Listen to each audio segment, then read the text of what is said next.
I just witnessed another major demolition in a location here in Abuja, and it got me bothered yet again. And in this video, I'm going to share with you three basic things you have to do, whether you are in Nigeria or in diaspora trying to invest in Abuja, so that you don't eventually buy a property that will get demolished in the future.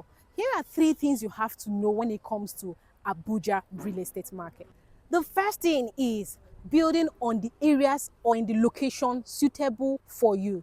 Abuja has a master plan. Hope we know that. And in this master plan, there are locations that we are supposed to build on for residential houses, for roads, for access roads, and the rest. And when people ignore all those and eventually go ahead and build in locations they are not supposed to, what happens is that eventually when the government is ready, demolition gets to happen there. For example, there are locations mapped out for hospitals, for schools, for churches, for mosques, for markets.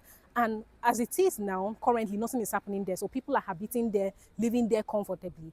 So when the government is eventually ready, they get there and push down everything. The second reason is buying without proper verification. This is the year 2026, and I believe strongly that whether you are in Nigeria, in diaspora, you are trying to buy property in Abuja, you should do what we call proper verification. Find out the properties you are buying with the title. Sometimes people ignore this and buy properties because it is affordable, and eventually what happens is when there's a title which supersedes the land or the title of the land they bought, the government will eventually take out that one.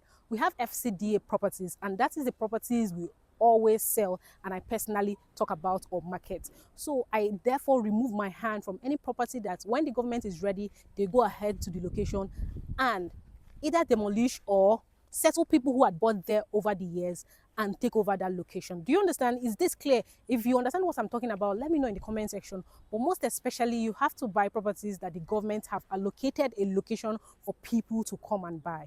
The third and the final point on what you should do and what you should know so you don't eventually buy properties that will be demolished is buying in proper zones or location. Abuja is constantly growing.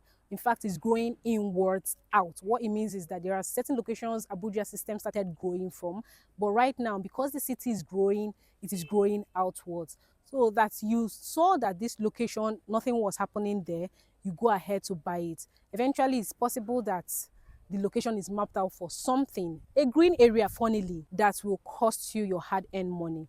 So verify properly to find out that property, is it for commercial use? Is it for residential purposes? This helps you to know if you are going to buy it for your industries, don't buy a residential house or a residential location because eventually it will get down and we don't want that for you. If you want to know more about Abuja real estate, here in my channel, I always talk about it. I bring educational contents to you and I also share with you property listings, verified property listings you can use to grow your wealth right here in Abuja.